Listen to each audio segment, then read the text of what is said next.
Hola, bienvenidos a un programa especial de Contrapunto en donde vamos a platicar sobre la reciente elección judicial en México y sobre los perfiles de los nuevos integrantes de la Suprema Corte. Y para eso me acompaña Luis Tapia. Luis es pues, un seguidor de todos estos temas judiciales. Él está basado en Washington y es un comentador bastante activo en redes sociales. Síganlos. Síganlo, ahorita pasamos cuál es su arroba en Twitter. Y pues bueno, nada, mil gracias, Tocayo, por estar aquí conmigo para platicar este tema. Al contrario, Tocayo, gracias por invitarme y bueno, de hablar con tu audiencia. Voy a tratar de controlar mi lenguaje jurídico, abogadil aburrido y hablar un poco como persona normal. Muy bien. Oye, pues bueno, empezaré con la pregunta, la primera pregunta, la obligada, es ¿cómo viste la elección? ¿Hubo sorpresas? ¿No hubo sorpresas? El mercado al menos no se movió, lo que me hace pensar que el resultado era tal cual como lo estaba esperando, pero no sé cómo tú lo hayas visto. Sí, hay varios, digamos, debates en este momento respecto a la interpretación de los resultados. Fue una poca participación, la verdad. O sea, 12 más o menos 13% del padrón electoral, es decir, 12 o 13 millones, porque el padrón electoral anda por 99 millones de personas, bajo en relación a la última elección presidencial, que fue el 60%, pero se explica en su contexto. Yo la verdad es que trato de no irme ni al extremo ni uno ni, ni otro, sino trato de ver la realidad como es. Yo creo que la reforma fue diseñada de inicio para que tuviera baja participación. No sé si porque lo tenían todo maquiavélicamente planeado o por falta de pericia. Pero digamos, es una elección muy rápida, con poco presupuesto para el Instituto Nacional Electoral, no hubo promoción personalizada de las candidaturas en radio y televisión, eran demasiadas candidaturas, es la primera vez en su tipo, al final de la elección la oposición empezó a llamar a no votar, entonces todos estos factores se combinaron para que hubiera baja participación.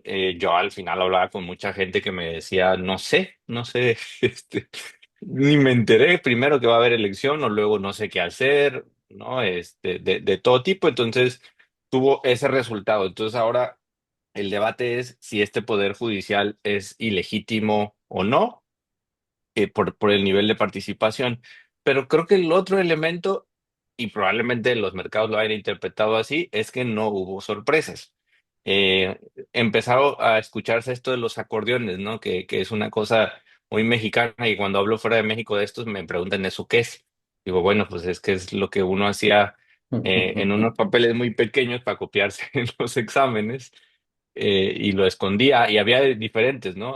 Creo que se usaba acetato, había todo tipo de formas, un lápiz para Sí, sí, esconder los claro. acordeones. No, ahí el ingenio mexicano nos dábamos, éramos bastante buenos para hacer corrientes. Y decían unos que era bueno, ¿no? En términos didácticos para estudiar, según ya cuando los profesores no tenían de otra, como con la inteligencia artificial, Ujú. lo iban adoptando, ¿no? Sí, claro. Pero en el contexto de la elección judicial fueron guías prellenadas por quién votar.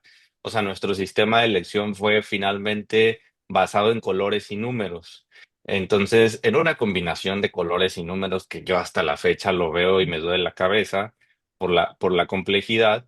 Pero entonces, eh, hay un reporte de que el 12 revelado el 12 de mayo por un periodista que se llama Mario Maldonado, que justo también creo que trabaja temas de negocios. Ujú. Él dice que la semana antes, es decir, el 5 de mayo, se reunieron gobernadores de Morena y la plana mayor de Morena y ahí se repartieron 16 nombres de Ok. quien iba a integrar la Suprema Corte, el Tribunal de Disciplina Judicial y dos magistraturas de la Sala Superior del Tribunal Electoral. Digamos, las tres altas cortes más importantes de México en este momento.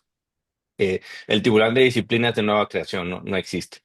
Y resulta que esa lista se convirtió en luego acordeones impresos que fueron repartidos en todo el país. A mucha gente le empezó a llegar a su buzón, en comunidades apartadas milagrosamente empezó a llegar este acordeón.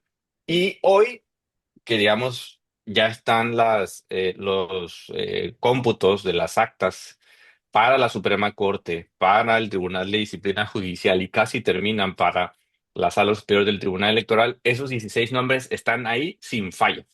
Ok. Digamos, salió súper bien esa parte para el poder político, y lo cual es pensar también que fue, digamos, una simulación y no un gasto tan efectivo del dinero, ¿no? Si lo iban a hacer así, ¿por qué mejor no dejaron el sistema anterior que ya se tenía y salía más barato en comparación al presupuesto que se gastó, que no se ha terminado de determinar, pero debe traspasar los 10.000 millones de pesos para este proceso electoral?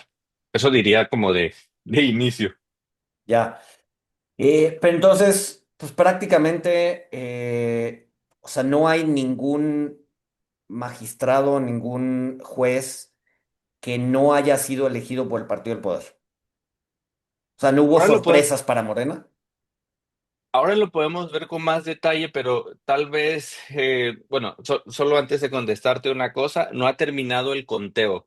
Faltan los tribunales colegiados, que son, digamos, los tribunales federales de segunda instancia en México, Ujú. y los juzgados federales. Ok. Eso termina hasta el 10 de junio. Entonces, eso está en este momento, están contando, van avanzando. Entonces, no tenemos ahora un resultado completo del resto de las votaciones, y aparte son 19 entidades que a nivel local fueron a elección. Entonces, eso todavía sigue en curso. Ahora bien, la sorpresa mayor está siendo la presidencia de la Suprema Corte. Ok. Todo mundo especulábamos que iba a ser o la ministra Lenia Batres o la ministra Yasmín Esquivel, que son ambas, digamos, cercanas al gobierno, ¿no? Decididamente oficialistas, Ujú. por decirlo así. Y resulta que les ganó un hombre se llama Hugo Aguilar Ortiz y es un abogado oaxaqueño que pertenece al pueblo mixteco. Ok. Eso también, digamos, es noticia. El partido en el poder está utilizando su pertenencia a un pueblo indígena para decir que es nuestro nuevo Benito Juárez. Algunas otras personas están reaccionando con racismo en su contra, pero lo cierto es que Hugo viene de trabajar en el gobierno, trabaja en el Instituto Nacional de los Pueblos Indígenas. Ok. Y, y también viene de la lucha social en Oaxaca. Hay un artículo que me gusta del País que analiza su perfil y le dice las tres vidas de Hugo, porque es el de la lucha social, luego el de la administración pública con la 4T, con López Obrador, y ahora el del próximo ministro presidente de la Suprema Corte.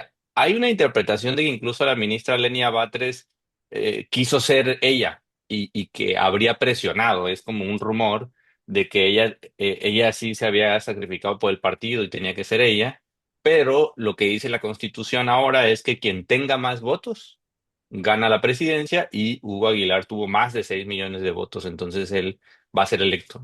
Tengo entendido que había como, o sea, con la reforma no eliminaron un artículo y hay, según esto, legalmente dos formas de elegir al ministro, ¿no? Está el que tenga más votos y estaba la pasada que era elegido entre por sus pares, ¿no? Eso no ha cambiado, ese es un problema que tienen ahí en la Constitución. La otra vez alguien decía que fue un problema de los técnicos del Congreso. Digo, ¿por qué no se hacen cargo que fue un problema o sea, senadores, se les fue? Y dejaron dos sistemas de elección y están ahí. Están Ujú. intentando ver cómo lo resuelven. O sea, creo que una cosa que quieren hacer sería reformar la Constitución, pero la verdad sería vergonzoso. O sea, que reformes la Constitución por un error de dedo es como para exhibirte, ¿no? No es un reglamento, o sea, no es el reglamento de mi pueblo al que le tengo mucho cariño, es la Constitución de un país que supone que es rígida. Entonces, sí, eso está ahí todavía. Ahora parece que todo el mundo está asumiendo que se va a utilizar el nuevo método, el método de quien Sí, tenga más más, votos.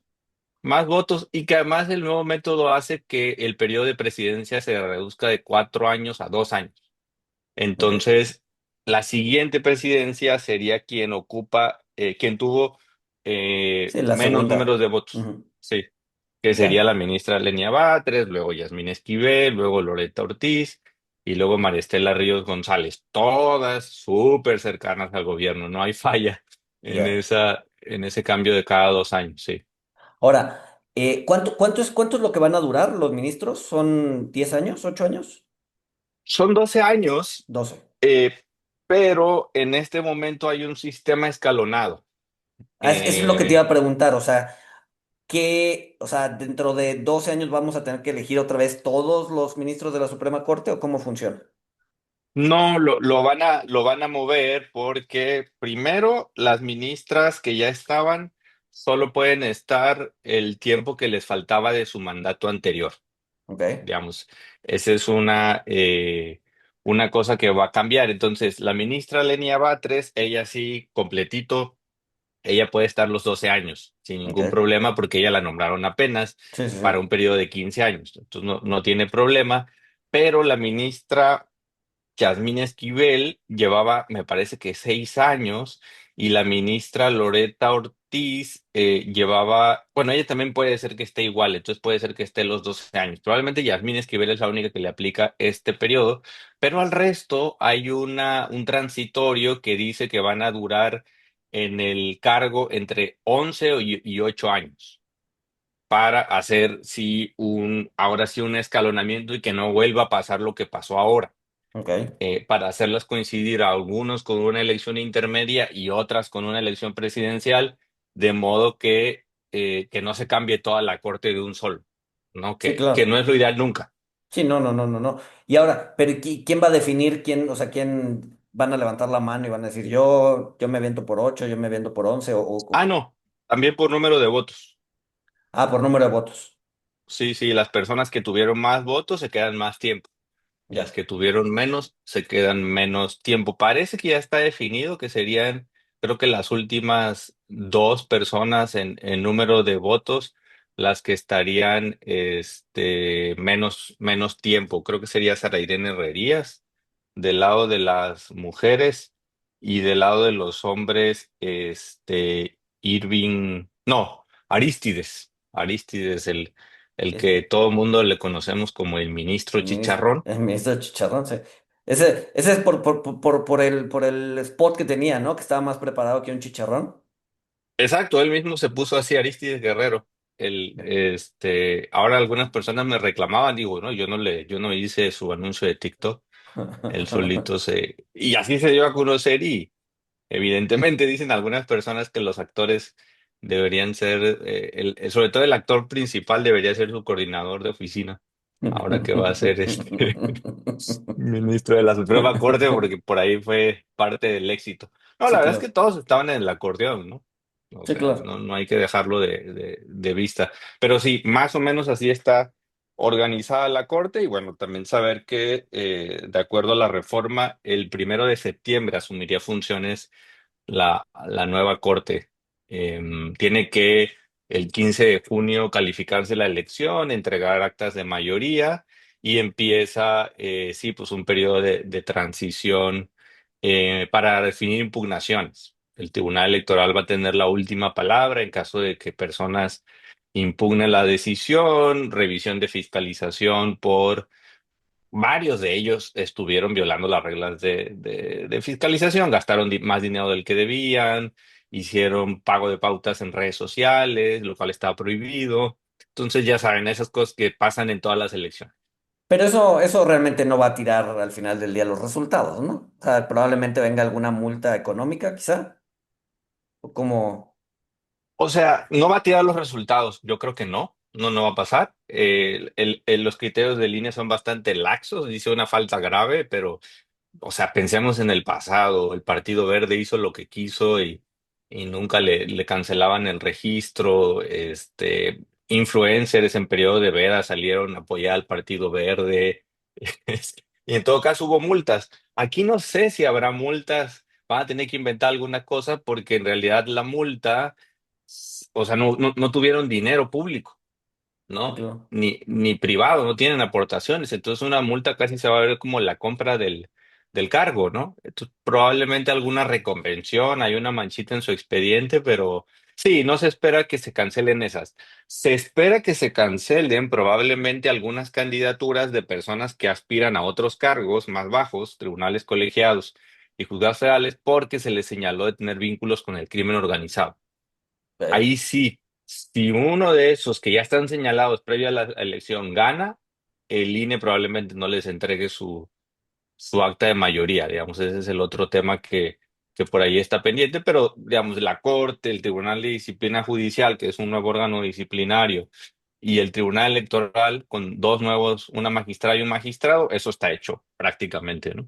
Y todos esos son de corte morenista o cercanos al Ejecutivo. Prácticamente, o sea, solamente para el Tribunal Electoral parece que se les fue ahí, se les coló una magistrada que se llama Claudia Valle Águilas Ocho. Ahora Ok. están dándose cuenta que es panista, ex colaboradora de Cabeza de Vaca, Ujú. y como que no le salió la cuenta ahí, y dicen quién la metió, pero ganó ya. Sí, claro. Entonces, por ahí, todos los demás perfiles, por ejemplo, para el Tribunal de Disciplina Judicial, solo personas cercanas al gobierno, y para la Suprema Corte, tú me dices si quieres empezamos a ver uno por uno, solo A para ver. repasar. Pues a ver, Eh, me voy a ir por orden. Digo, aquí tengo los resultados. No sé si hayan variado, no sé cuál es, a qué corte estoy viendo, pero empezaría con Hugo Aguilar, ¿no? Que es el que va a ser el nuevo presidente. Ya medio habías comentado de él. Eh, ¿Qué tan importante es que sea de corte, digamos que indigenista, ¿no? Que venga de esa escuela, bueno, no escuela, pero vea más bien, o sea, su Esa trayectoria, qué lucha. tanto impacto va a tener en la Suprema Corte. Yo lo vería desde varias perspectivas. Uno tiene un impacto simbólico. Evidentemente, México tiene una población donde más o menos el 20% se autoescribe como perteneciente a un pueblo indígena, y eso en términos de representación es un mensaje, ¿no? Como finalmente, después de muchos años, hay una persona indígena que preside la Suprema Corte, y bueno, al gobierno mexicano le gustan mucho los simbolismos. López Ok. Obrador ha usado muchísimo los simbolismos. Hay que recordar que él recibió de una defensora indígena el bastón de mando, y también hizo lo propio Claudia Sheinbaum, ¿no? Entonces se va a utilizar eso, y esperemos que no se utilice, ya esa es mi preocupación, para seguir excluyendo a las personas indígenas y decir, bueno, mira, ya tienes tu ministro y ahora igual vas a terminar siendo excluida, no hay suficientes intérpretes, no tienes acceso a la justicia, no vives en una zona olvidada, no hay suficiente acceso a servicios básicos, pero ya tienes tu ministro. A mí O sea, esa es es mi como llenar, preocupación. palomear la casilla, ya lograste un avance, ¿no? Ya no pidas más porque pues ya tienes a tu ministro. Y entonces lo contrario tendría que ser que si de verdad van a tomarse en serio que esté él en el cargo, que haya de verdad un cambio para las personas indígenas en el país en términos de acceso a la justicia. Ahora bien, ya que él es más público que todos, ya está en medio de la polémica. O sea, ya por un lado se le está empezando a denunciar porque él habría hecho una consulta relacionada con el Tren Maya, donde validó básicamente lo que López Obrador dijo. Entonces, como lo están acusando incluso algunos compañeros suyos de traición al movimiento que él representa. Entonces ahí va a estar esa tensión, ¿no? Como que si de verdad va a ser representante de las luchas, por ejemplo, el derecho al territorio de los pueblos indígenas, o más bien de la agenda gubernamental, que le conviene hacer estos proyectos, y cuando se ve en términos económicos, pues conviene al gobierno, ¿no? Que estos proyectos grandes avancen. Ahí vamos a ver, es un papel importante ser presidente de la Corte, porque es quien representa al Poder Judicial de la Federación en todos los espacios. Es un cargo político, la verdad. Y luego, yo creo que el defecto de abogados y abogadas ha sido no reconocerlo así. O sea, a Ok. veces se ponen en este pedestal de no soy un político, yo soy un abogado, y la verdad es que cuando te nombran para ese cargo, eres político. O sea, perdón, pero tu trabajo es hacer valoraciones de ese ámbito, y cuando vas a tomar decisiones, pensar en cómo va a reaccionar el público, cómo va a reaccionar los otros poderes, hacer equilibrio. Y creo que incluso en Estados Unidos a veces se entiende más eso, ¿no? Que le tienes que dar una y le tienes que rechazar una. No te puedes ir rechazándole todas al ejecutivo que se enoja contigo Sí, y claro. te toma como le pasó a nuestro poder judicial, ¿no? Que estiraron la liga y la reventaron y por eso estamos ahí. Pero bueno, eso diría de inicio de Hugo Aguilar, sabiendo que son solo 2 años, ¿no? 2 años de presidencia que le tocaría de acuerdo al número de votos y luego seguiría la ministra Lenia Batres Guadarrama. ¿Tiene la capacidad de estar ahí? ¿Técnica? Yo, yo creo que sí, o sea, digamos, lo que yo conozco, porque, digamos, somos del mismo estado, yo también soy oaxaqueño y conozco a varios abogados que lo conocen desde muy joven, yo creo que tiene la capacidad, sí, o sea, me parece que, o sea, si nos atenemos a la Suprema Corte y su pasado, o sea, ha llegado gente con carrera judicial, pero ha llegado gente sin carrera judicial. Y a veces se piensa la corte como ahí venían puros que andaban en juzgado. Es diferente el resto, es diferente tribunales colegiados y juzgados. Ahí sí casi entra puro que, digamos, empezó de escribiente, el que sacaba las copias y fue subiendo, ¿no? Hasta terminar de juez o magistrado. La corte, solo pensemos en la inmediata anterior, o sea, la ministra, por ejemplo, Margarita Ríos Farajat, era la titular del SAT, ¿no? Sí, Con claro. López Obrador. El ministro Gutiérrez Ortiz Mera era el titular del SAT con Peña Nieto. Digamos, tenían cargos vinculados con la administración pública, no con este trabajo. El ministro Lainez Potisek era procurador fiscal, luego trabajó en la Subprocuraduría de Asuntos Jurídicos de la PGR. O sea, sus cargos estaban en otro lado. Hugo Aguilar viene a trabajar en el Instituto Nacional de Pueblos Indígenas, que, por ejemplo, presenta reformas constitucionales, había litigado ante la Suprema Corte previamente con controversias constitucionales. Digamos, no es un mundo que le sea ajeno, ¿no? El mundo jurisdiccional como había pasado antes. Entonces, a mí esa parte de que no tenga la cualidad técnica para hacerlo no me preocupa. Y te diría otra cosa, todo el mundo se llena de equipos con experiencia jurisdiccional. Eso va a ser clave.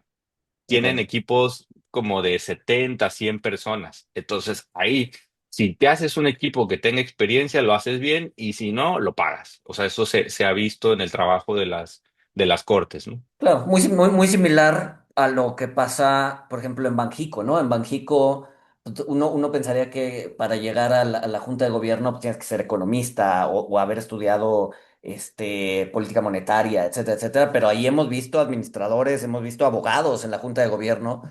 Pues sí, que al final del día lo que hacen realmente es pues, tener un equipo detrás que pues, hace la chamba pesada y pues tú eres la cara y al final del día sí tú eres el que toma la última decisión, pero basándote en todo el input que te da tu equipo de expertos, ¿no?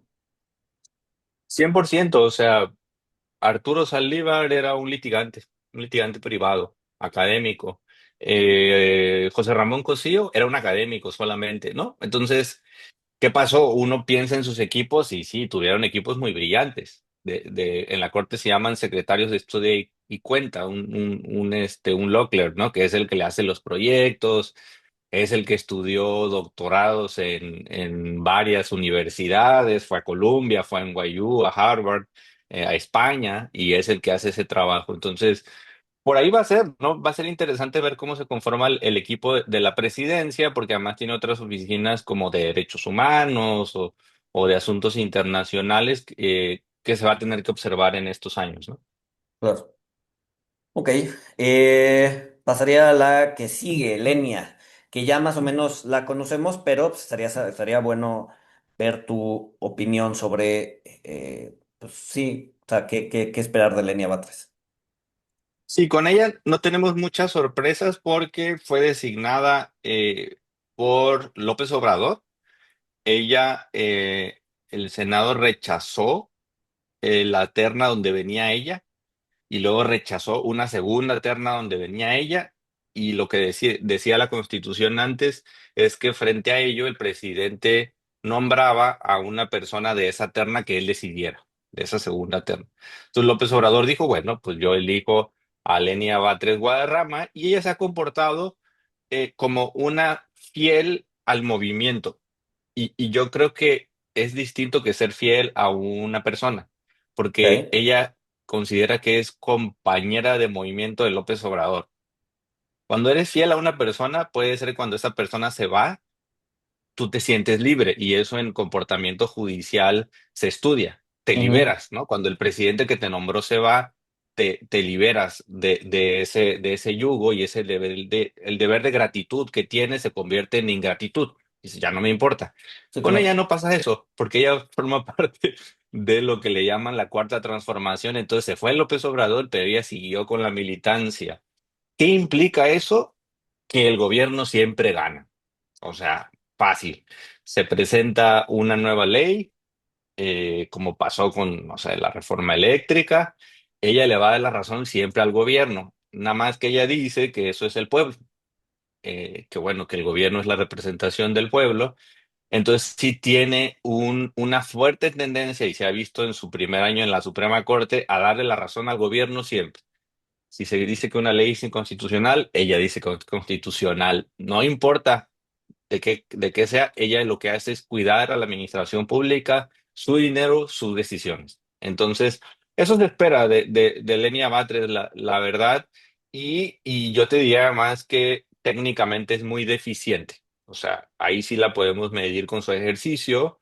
A pesar de venir ella de trabajar en la Consejería Jurídica de la Presidencia, tenía como el segundo cargo ahí, ha sido muy deficiente su trabajo. Es una política, ¿no? Es una sí, sí, digamos, muy eficiente como política y para llegar a acuerdos, pero parece que la rebasaron por la izquierda Sí, sí, sí. para la presidencia de de la Suprema Corte, ¿no? Sí, sí, recuerdo que Este, a cada rato el ministro Lainez le estaba revisando la plana, o sea, en las cosas públicas que salían, ¿no? O sea, prácticamente, sí, la parte técnica deja mucho que desear. sí, sí, comete muchos errores procesales, sobre precedentes de la Corte, pero habla muy bien con con la tribuna, pero yo creo que sí, técnicamente es deficiente y bueno, vamos a ver cómo le toca ahora comportarse con una Corte que se supone que todos jalan para el mismo lado, ¿no? Claro. Yasmín Esquivel. Digo, también Bueno, tenemos una Yasmín, idea de lo que es, pero si nos puedes dar un refresh. sí, ella lleva ya varios años en la Suprema Corte, también fue nombrada por López Obrador, ahí sí con intervención del Senado, fue quien la nominó. Ella ha sido también cercana al gobierno y primero tenía, cuando la nombraron, tenía acusaciones de favorecer mediante decisiones, porque ella trabajaba en el Tribunal de lo Contencioso Administrativo, que es un tribunal administrativo local en Ciudad de México, y era acusada de favorecer a su esposo, que se apellida Riobó, un empresario contratista muy cercano también a la Cuarta Transformación.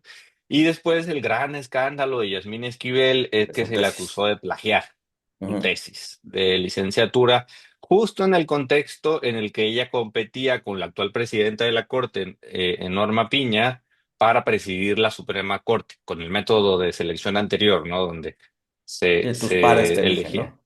Sí, para mí yo decía que era como peleas con cuchillos esas nominaciones, porque la verdad es que sí, una de traiciones al grado de que lo que dicen, ¿no? Ahí la rumorología de los pasillos de la corte es que uno de quien competía con ella le sacó lo de la tesis Ah, para, ya, ya, ya, ya. O sea, sí, era para puro backstabbing, eh, puñaladas en la espalda por todos lados. totalmente, o sea, sí era así como conseguirse el cargo a costa de lo que fuera. Ya, claro. y, y le sacaron que tenía una tesis igualita, ¿no?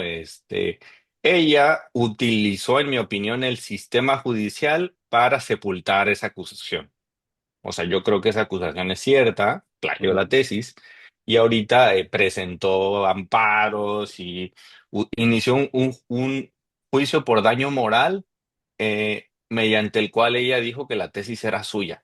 Una cosa súper creativa que jurídicamente la verdad no tiene ni pies ni cabeza y que terminó ganando, Ok. porque el demandado no se presentó y lo ganó en rebeldía, como se dice en términos legales. Ahora bien, se ha comportado también como una ministra muy cercana al gobierno, pero ella sí se acercó más al sector empresarial. Eso hay que decirlo, ¿no? No, digamos, en sus reuniones, en sus eventos, sí como una ministra más formalista y la verdad, yo creo que después de la acusación del plagio de la tesis, acusó recibo y se puso a estudiar, ¿no? Porque ya uno la vio más técnica en sus intervenciones. Se ve que, Ok. que se rodeó de un equipo, digamos, más solvente y en sus debates fue mejorando frente a eso. Ahora, el doctorado también se plagió la mitad de tesis del doctorado. Parece que no hay que pasarle nada de copia antes de los eventos porque te lo roba, pero hay que tener en cuenta que ella sería presidenta de la corte Sí, después en de seis Lenia años. Batres. Ujú. Sí. Y justamente sería la siguiente presidenta de Sí, la sí, sí. Suprema Corte. Finalmente se le cumpliría su sueño por el número de votos. Sí. Claro. Loreta también, que es conocida, pero bueno, si nos puedes platicar un poquito de su perfil. Sí, Loretta Ortiz Alf es una académica de la Universidad Iberoamericana, muy conocida, de hecho, en el mundo de derechos humanos, de derecho internacional. Ok. Este, pero es una militante de Morena. Ujú, Fue diputada de Morena, después entró a trabajar en el Consejo de la Judicatura Federal, que es este órgano que va a desaparecer, pero es el que controla el comportamiento de los jueces y juezas federales. Eh, Ella no ha tenido empacho en hablar de su militancia previa. ok. Todavía no aprobaban la reforma judicial y hizo un evento junto con Lenia Batres frente a la Corte y dijo, yo soy fundadora de Morena a mucha honra. Y ya como ministra el año pasado, eso fue justo antes de aprobarse la reforma, septiembre de 2024, y hay un video también donde ella está hablando ya justo antes de la campaña y les cuenta que un día iban a resolver un caso sobre la reforma eléctrica y ella estaba proponiendo validar la reforma de López Obrador y le llevó el proyecto a López Obrador y López Ujú, Obrador lo abrazó el proyecto. Y dice ella que ese es el momento que va a guardar toda su vida en su mente cuando López Obrador le abrazó su proyecto de sentencia, ¿no?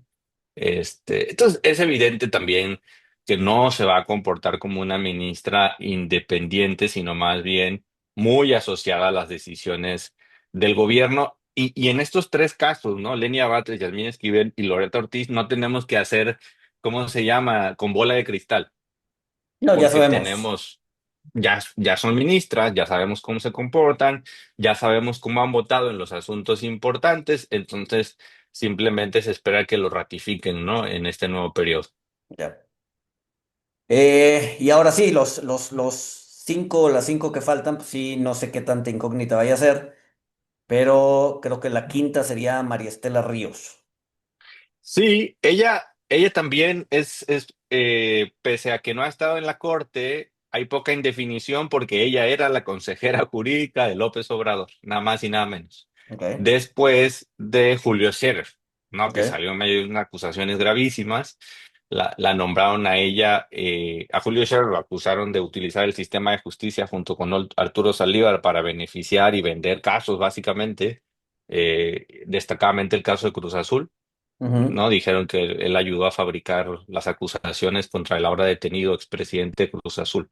Entonces ahí para que veamos lo que andaban haciendo mientras López Obrador se distraía en otras cosas. Y nombraron luego a María Estela Ríos González. Ella es una laboralista. ok. Ese es su pasado antes de ser, de trabajar con López Obrador en la Consejería Jurídica. Entonces, digamos, ha trabajado temas de derechos laborales, ahí de eso sabe ella. Si no hubieran eliminado las dos salas de la Corte, y ya no van a existir, que antes teníamos la primera sala y y la segunda sala veía temas laborales, pues ella iría ahí. Ahora pues le va a tocar de todo, pero si vemos su campaña, si vemos cómo fue como consejera jurídica, me parece que es un perfil que va a ser muy similar al de Lenia Batres. Trabajaban juntas, o sea, Lenia Batres era la segunda. Ujú. de María Estela Ríos. Ok, Hicieron campaña juntas, vaya. Eh, Uno ve el canal de YouTube de Lenia Batres y la invitaba a María Estela Ríos a que estuviera, entonces son parte del mismo grupo y estuvieron en la misma terna de que López Obrador envió, donde estuvo Lenia Batres. O sea, ya, es así, súper cercano, entonces hay bastante definición que es una integrante muy, muy pro gobierno, María Estela Ríos, ¿no? ok. Giovanni Mejía.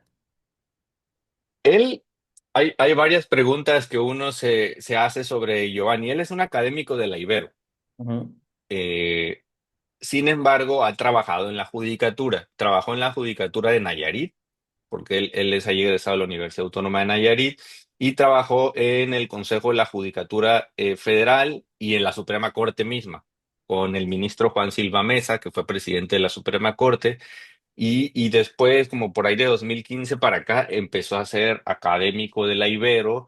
De hecho, dirigía el programa, la maestría en Derechos Humanos, de ahí de la Ibero. Él es una incógnita, todo el mundo dice cómo terminó en el acordeón. O sea, todo el mundo se anda preguntando cómo le hizo, porque no parece ser, o sea, no era alguien que fuera muy conocido. Yo lo tenía ubicado porque conozco la Universidad Iberoamericana por mi pasado, en una organización de derechos humanos que es de la Compañía de Jesús, de los jesuitas, como la Ibero, o sea, el ujú, Centro Pro. Entonces sabía quién era, pero pues lo conocíamos como 10, ¿no? Para que consiguiera el número de votos necesario para entrar a la Suprema Corte. Entonces, por ahí él es una incógnita, ¿no? De hacia dónde se va a ir. Si va a ser lo están presentando como un pro 4T porque a él lo nominó el Poder Ejecutivo. ok. Ya ves que había que buscar quién te nominaba entre los tres poderes y él viene del Ejecutivo, pero yo lo pondría como con un signo de interrogación, ¿no? De saber hacia dónde se va a ir. Con un pasado de derechos humanos, probablemente sea un ministro progresista, pero también dependerá de quién forme su equipo, sabiendo que tiene, sí, mucho conocimiento judicial, tiene un doctorado, tiene maestría, tiene libros, tiene artículos, ¿no? Es un académico lo que llega con conocimiento, digamos, de la judicatura. Interesante su perfil. Ok, ok. Irving Espinosa. Irving es un abogado que a él se le relaciona con la consejera jurídica de Claudia Sheinbaum, porque trabajó para ella, básicamente recientemente. Entonces, ahí sí con Irving lo que se dice es que pues también va a ser otro soldado de la 4T, por lo que ha hecho previamente. Fue secretario técnico de la Junta de Coordinación Política del Congreso de la Ciudad de México cuando estaba ahí Ernestina Godoy, Ok, por ejemplo. Fue su procurador jurídico y de derechos humanos en la PGJ de la Ciudad de México, en la administración de Claudia Sheinbaum, y quien estaba ahí pues era Ernestina Godoy. Entonces, es un perfil claro que se asocia muchísimo al poder ejecutivo, casi que no hay pierde con él, y es de los otros que la verdad tiene que explicarle al país cómo terminó ganando. O sea, no sé, no es que es alguien que tuviera una campaña súper no conocida y no salió más que en el acordeón, sí, digamos, y el de acordeón, esa correcto. manera. Sí, claro. Sí, esa es la manera en que él quedó, pero lo que tiene como 100 seguidores en sus redes sociales, o sea, no sé cómo le hizo para hacer campaña y bueno, pues ahora tuvo la suerte de que va a estar en la Suprema Corte. Que nos faltan dos. El ministro Chicharrón, que le dices Arístedes Guerrero. Sí, Arístides, él es interesante porque, claro, él se da a conocer por este video donde dice que está más preparado que un chicharrón y a partir de eso se hace viral, ¿no? Hubo varios videos que estuvieron haciéndose virales y el de él, ese fue el caso, pero él tiene trayectoria en la Ciudad de México. O sea, por ejemplo, trabajó en el Tribunal Electoral de ahí de la Ciudad de México.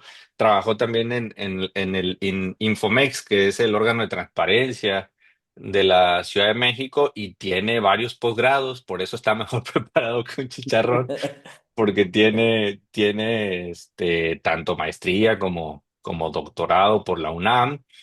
Eh, Ahora bien, igual se le asocia con el partido en el poder. O sea, eh, por ejemplo, están revisando ahora por estado para ver cómo fue que ganaron, ¿no? En cuáles estados ganaron más. Y resulta que, por ejemplo, en Chiapas, en algunas comunidades, tiene una votación extraordinariamente más alta que otros. Ujú, Y era como, y uno revisa sus redes y sí, pues andaba, por ejemplo, allá con la comunidad de los chamulas, allá andaba disfrazado de su traje tradicional. Entonces, evidentemente, alguien le hizo operación política, ¿no? Para que quedara en el cargo, muy asociado con Morena, y así se espera. Él hablaba muchísimo en su campaña de que va a incorporar la inteligencia artificial a su labor. Entonces, vamos a ver ujú. qué hace ahora que llegue y rompe el récord de ser el ministro más joven de la historia. ¿Qué edad tiene? Eh, 41 años, 41. un Ok. chavito, casi por ahí ando llegándole. Sí, sí, sí, allá andamos, en ese, Este, allá andamos. Exacto. Porque José Ramón Cosío tenía ese récord, creo que eran 44 años, y Ok, ahora lo va a tener él como el ministro más joven, ¿no? ya. Y por último, Sara Herrerías. Sara Herrerías es, es polémica. Ella es una abogada que en ¿Los este otros, momento. los otros 8 no son polémicos? No, sí, todo el mundo tiene como su historia, ¿verdad? Es difícil. Ella es la fiscal especializada en materia de derechos humanos en la Fiscalía General con Alejandro Gertz Manero. Ok, Ese es su cargo actual. Pero, bueno, ha tenido una capacidad para navegar en la administración pública con diferentes gobiernos, ¿no? O sea, estaba antes en la PGR, y antes en la Secretaría de Gobernación, primero con Calderón, luego con Peña Nieto, ¿no? Ha ido como que saltando en la administración pública a lo largo de los años. Uno pensaría que cuando llegó Alejandro Gertz Manero, porque ella era parte del personal que se había quedado de la Procuraduría anterior de Peña Nieto, se iba a ir y ahí siguió. Y la verdad también es una incógnita entender cómo ganó. O sea, empezó la campaña, subió unas fotos como con sus amigas, que eran como 10, y luego ya no se supo mucho. Durante la campaña la denunciaron de que estaba forzando a los fiscales a dar dinero para su campaña y a llevar gente a sus actos. Hay una ok. denuncia que se presentó y se hizo pública en medios de comunicación, y al parecer, el milagro fue que más bien es cercana a la presidencia de la República también. Digamos, el acordeón terminó por llevarla ahí a ser ganadora. Pero bueno, en todo caso es una silla para la Fiscalía General de la República. Que eso es un mal mensaje. Sí, claro. Sobre todo para, digamos, para los derechos como la libertad personal, el debido proceso. A las fiscalías eso no les suele gustar mucho. Y justo la reforma judicial fue inspirada en esta idea de que todas las libertades son porque los jueces son corruptos, no porque la fiscalía se mete a las casas ilegalmente, no porque los militares te agarran sin una razón, sino porque los jueces son corruptos y por eso liberan personas, según el dicho del Poder Ejecutivo. Entonces, por ahí, eso podría ser, ¿no? Que sí se le ve a alguien muy favorable a los intereses de la fiscalía, de los militares, de las policías en su comportamiento. Muy bien. Me dejas un poco deprimido. Este, o sea, digamos que, eh, a ver, dado que ya los tres poderes están bastante alineados. O sea, ¿qué podríamos esperar, ¿no? En este sexenio. O sea, o sea, realmente podría ser positivo o sea, al final del día el control pues, te va a permitir avanzar en ciertas áreas que probablemente antes con mucha oposición no te dejaban trabajar. Vamos a ver un incremento en corrupción. ¿Qué es lo que tú estás esperando para los siguientes 6 años?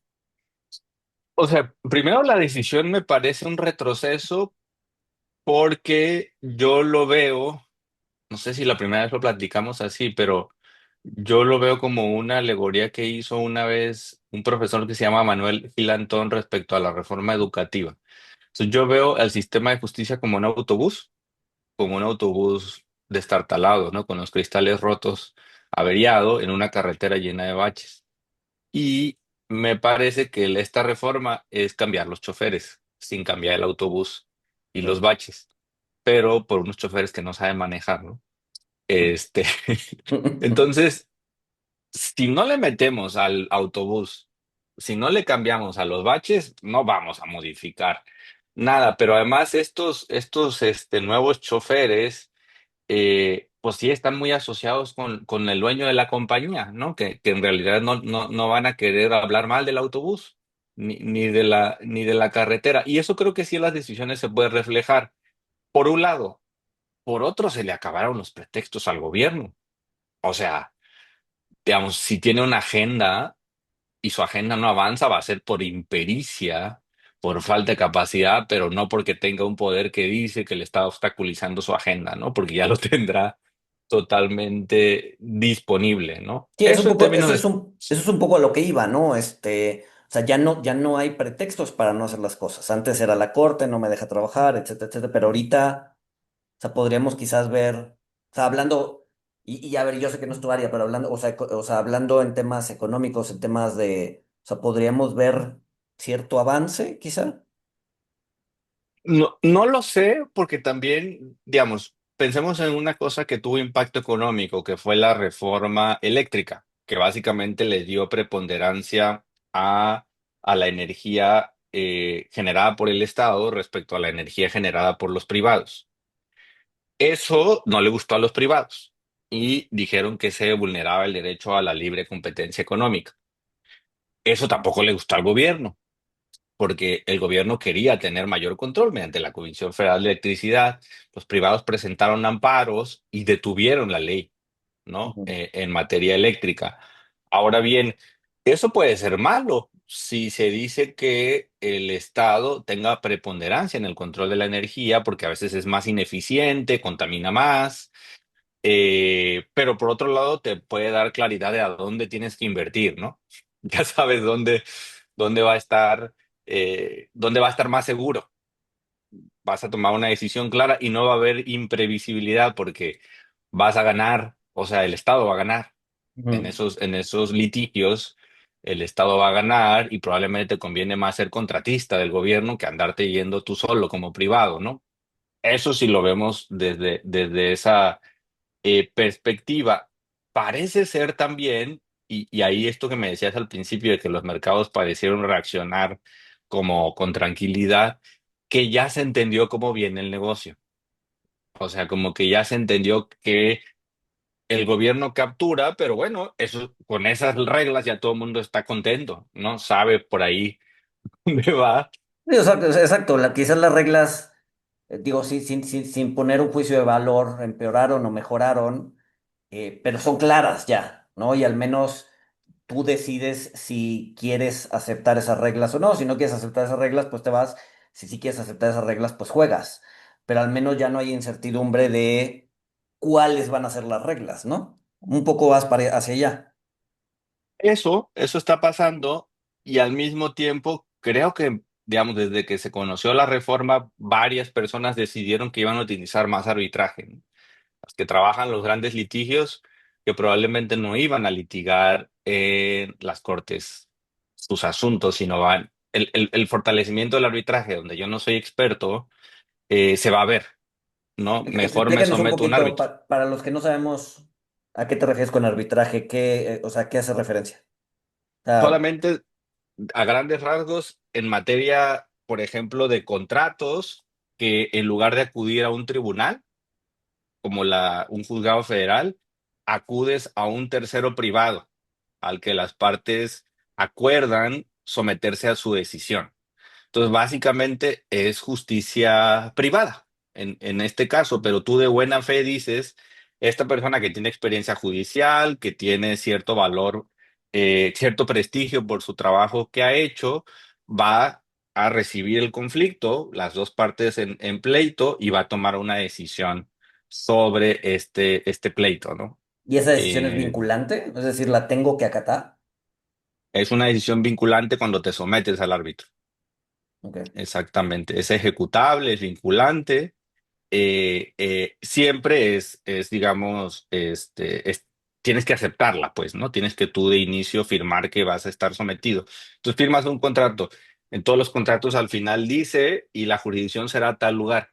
aquí pones, y si hay un conflicto, este árbitro es el que va a dirimir la Mm. controversia en este tipo de contrato. Yo te digo, no soy experto, pero a grandes rasgos así es como funciona, e incluso hay arbitraje internacional, no solo nacional. Sí, claro. Entonces, por ahí creo que muchos están yendo de decir, ¿sabes qué?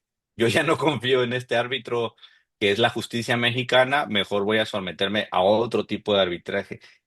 Varios abogados así lo están viendo que trabajan derecho corporativo, yo no soy uno, pero que ese es el planteamiento que se puede hacer.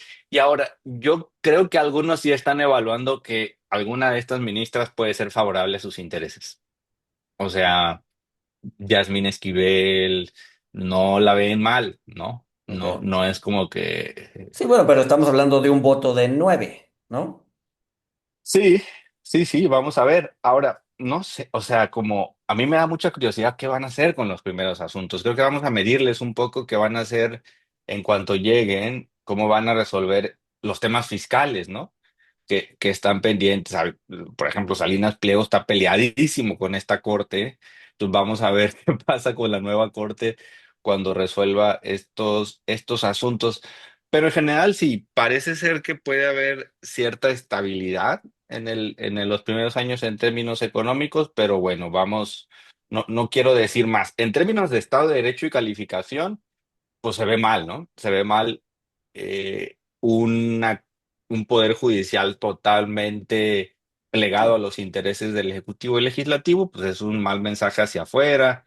En términos más de derechos civiles y políticos, se ve mal y por eso algunos dicen que se acabó el Estado de Derecho. Yo, la verdad, no lo veo así, me parece problemático, pero yo no pienso que ya, ya todo el mundo puede salir a meter cuchillos por todos lados y no hay problema, porque ahí están los tribunales, pero sí me parece que tendremos que medir a esta corte en función de los pleitos donde esté involucrado el gobierno, ¿no?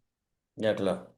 Sí, o sea, al final del día, o sea, pleitos entre privados debería ser business as usual, mientras que en realidad el sesgo de esta nueva sistema judicial va a ser privados contra gobierno, ¿no? Es un poco, Exacto. o sea, al final del día, si yo me peleo contigo, tocayo, al final del día debería ser igual que las cortes anteriores, porque el sesgo Sí, viene hacia el gobierno, no hacia una ideología entre privados, digamos. básicamente sí, sí, con todos los pleitos civiles, todos los pleitos penales, donde hay privados entre sí, claro, eso va a ser muy, muy como estaba en el sistema anterior. Pero, por ejemplo, todo lo de materia administrativa, pues sí, son privados peleando con la administración pública, ¿no? Si quieres, tipo una responsabilidad patrimonial porque el Estado se metió contigo y te generó un daño patrimonial, ese es un pleito administrativo o los temas de impuestos. Se espera, ¿no? Que cambie un poco la corte. Ahora, yo cuando veo a la cuarta transformación, la verdad luego son puro discurso vacío. O sea, presentan un discurso de que separaron la cuarta transformación es la separación del poder económico del poder político, y eso es un discurso súper vacío en la realidad, ¿no? Tú lo has visto, ¿no? Tú Sí, eres sí, sí. experto en estos temas.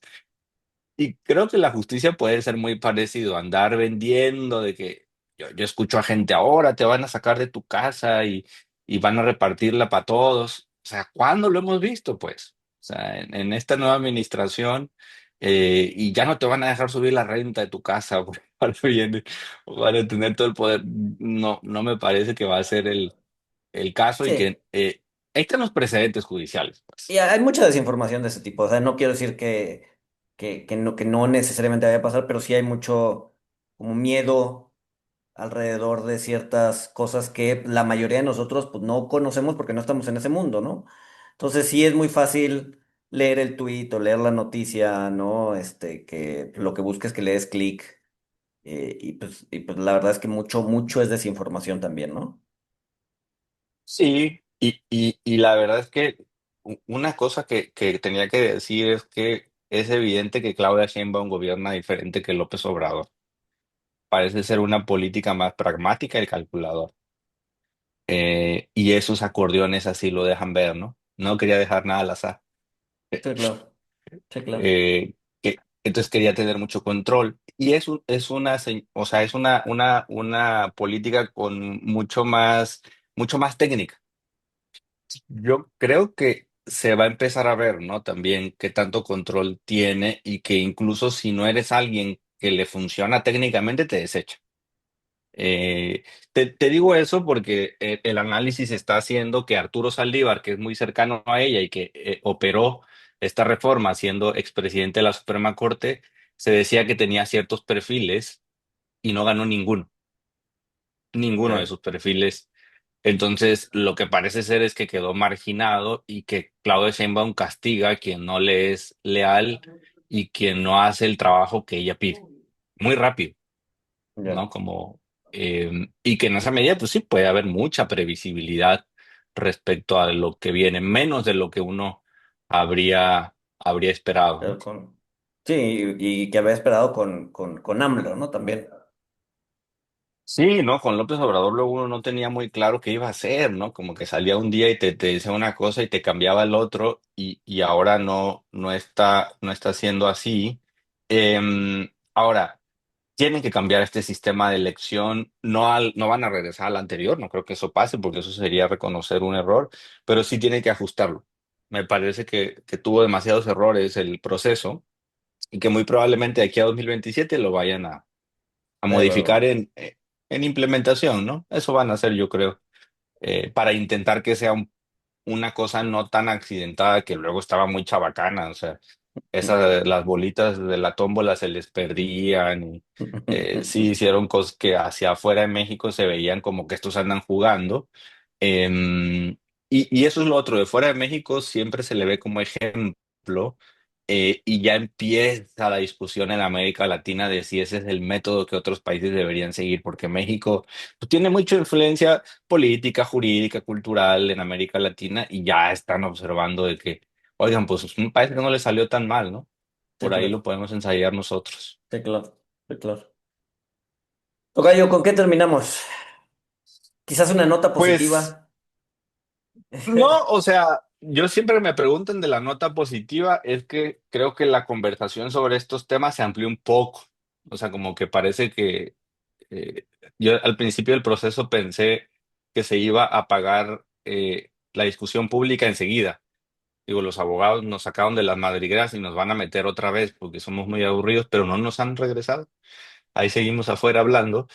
Entonces, eso por ahí me parece interesante como nota, así como nota positiva para tener en cuenta. Ya la cantidad de material de redes sociales jurídico es impresionante. O sea, sí salió gente que hace buen trabajo de Ujú. divulgación, aprovechando que andaban en campaña.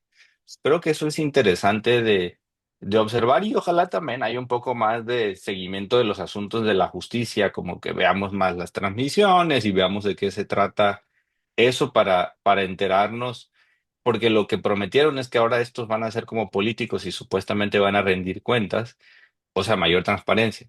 Vamos a ver, ¿no? Vamos a ver cómo se comporta. Las sesiones de la Corte se transmiten en vivo, son aburridísimas, entonces vamos a ver si se ponen más divertidas ahora con el nuevo, con la nueva conformación, salvo cuando se pelean, ¿no? Era cuando había más rating.